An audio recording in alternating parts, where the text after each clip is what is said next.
So I'm good on you. Now, let me ask you this. So I have a fun question. I just asked Brian and he gave me a good answer. So you're going to finish the line, all right?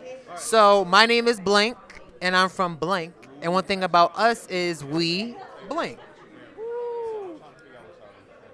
My name is Shannon Wallace. I'm from New York, and one thing about us is we dead ass. Yeah. We're from New York too, though. Yeah. Okay.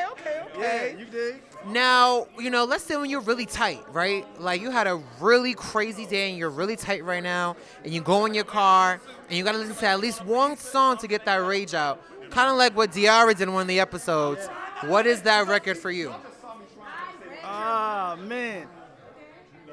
You know what, Sir? I'm an R&B dude. Sir has a song called No Evil out right now. Okay. That that's been my go-to. I need to slow it down when I'm a little angry. I can't go the Eminem route. I can't go the Meek Mill. I got to slow it down. I got to mellow out. So yeah, Sir, do it for me. It's funny because I could do both. I could do a little R&B, but then I could do a little Jadakiss and Megan. Yeah, a little Nicki.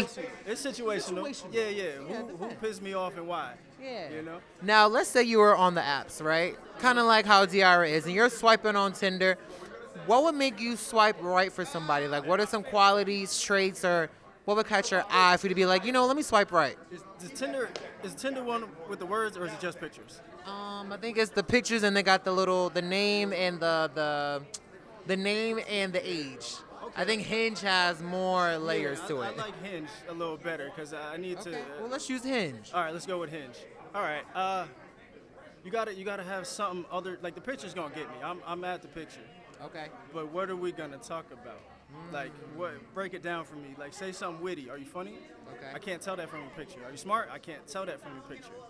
Like it's almost like a pre-date situation. If I go out and you're pretty and then we just looking at each other, you're not gonna get another one. But on Hinge, I know what I'm getting into before, and then, all right, cool, we can rock out. Okay. That's what I'm going with. Now, when it comes to shows like Diarra, it is so different. And black storytelling, especially in this show, is so nuanced, but so fun and so fresh. So, how do you think that this new approach will, continue to impact our culture? And how do you think it would widen our, storytelling, entertainment industry-wise? Like, how do you think that would kind of help us tell different kind of stories than we see on television already? Yeah, I've been saying like this show is a dark comedy, murder mystery, buddy cop, film noir thriller. Yeah, right? I saw like 4 episodes. It's really good. Yeah, it's all of the things, and it's all of the things that we didn't necessarily have before, right? Yeah. We didn't have a Murder, She Wrote or a Perry Mason growing up. And the things they do on that show, sometimes you're like, I wouldn't go in there. I wouldn't go in there, young white woman. Yeah. We have that with this. Diarra put a lot of that in this, and it just opens the door for us. The possibilities are really endless, and we don't know it until we see it. And I think now we have an opportunity to see that we can do whatever we want. We can write whatever we want. I love that. Yeah. Last question is this now. In a climate where black shows are becoming a lot more nixed, and they're getting canceled more often, which is unfortunate, how do you grapple with the uncertainty and pressures surrounding the fate of such shows in today's climate? And what steps do you take to contribute to a success and broader representation in the industry with Diarra from Detroit? Yeah. Well, first, we need people to subscribe to BET Plus. Please subscribe to BET Plus. And get your own subscription. Don't be sharing passwords. You can have your own. We're going to work that out. It's a low price point. Other than that, as an actor, it's really out of my hands. The only thing I can control is the work.